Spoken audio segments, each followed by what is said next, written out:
ఉచిత ఇసుకని ప్రారంభించాం. మరి గత ప్రభుత్వం ఏ స్థాయికి అధ్యక్ష వీళ్ళేదో చాలా గొప్పగా చెప్పారు అధ్యక్ష. చిన్న పిల్లలకు సంబంధించి పౌష్టికాహారాన్ని అందించే దానికోసం పెట్టి చిక్కి కోడిగుడ్లు పెడితే అధ్యక్ష 3 సంవత్సరాల పాటు వాటికి బిల్లులు చెల్లించకుండా పేమెంట్ పెండింగ్ పెట్టారు అధ్యక్ష. మేము వచ్చిన తర్వాత రిలీజ్ చేశాం అధ్యక్ష. మా నారా లోకేష్ గారు ఇన్సిస్ట్ చేశారు అధ్యక్ష. మేము ఇంకా ఏం జరుగుతోంది అని తెలుసుకునే ప్రయత్నం చేస్తూ ఉండగానే అన్నా లేదు ఇది చాలా దారుణమైన విషయం, మీరు రిలీజ్ చేయండి, తర్వాత మీరు డిస్కషన్ చేసుకుందరు అంటే మేము రిలీజ్ చేశాం అధ్యక్ష.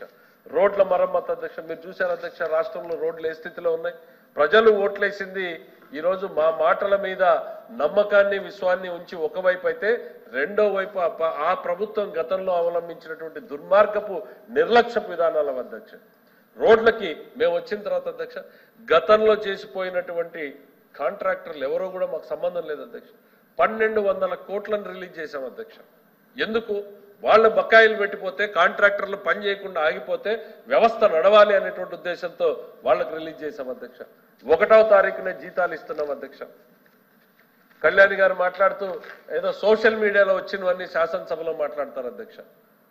ఖచ్చితంగా ప్రతి నెల 1వ తారీఖున పేమెంట్ స్టార్ట్ చేస్తాం. 1, 2 స్పిల్ ఓవర్ కావచ్చు అధ్యక్ష 2వ తారీఖుకి. దాన్ని కూడా వీళ్ళు వెటకారం చేసేటువంటి ప్రయత్నం వస్తుందంటే మీకు మనస్సాక్షి ఎట్లా వచ్చిందంట. 10వ తారీఖు, 15వ తారీఖు, 18వ తారీఖు కూడా జీతాలు వేసినటువంటి పరిస్థితి గత ప్రభుత్వంలో ఉంది అధ్యక్ష. మేము వీఆర్ కమిటెడ్, సాధ్యమైనంత మేరకు దానికి స్టిక్ ఆన్ కావాలి అని ఒక గైడ్ లైన్స్ పెట్టుకుని మేము పనిచేసుకుంటూ వెళ్తున్నాం అధ్యక్ష.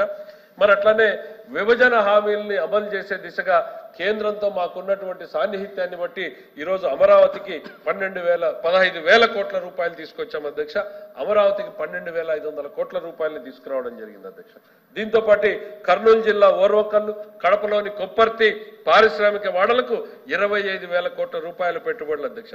దాదాపు 75,000 నుంచి 1,00,000 మందికి ఉద్యోగాల్ని కల్పించేటువంటి ప్రాజెక్టులకు ఆమోదం కల్పించడం జరిగింది అధ్యక్ష.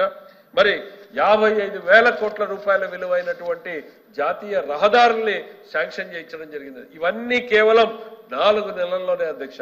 మరో 70,000 కోట్ల రూపాయల విలువైనటువంటి రైల్వే ప్రాజెక్టుని మంజూరు చేయించడం జరిగింది అధ్యక్ష. ప్రకటనలు కాదు అధ్యక్ష. ఇవన్నీ కూడా పనులు ప్రారంభమయ్యే స్టేజ్కి వచ్చాయనేటువంటిది చెప్తున్నాం అధ్యక్ష.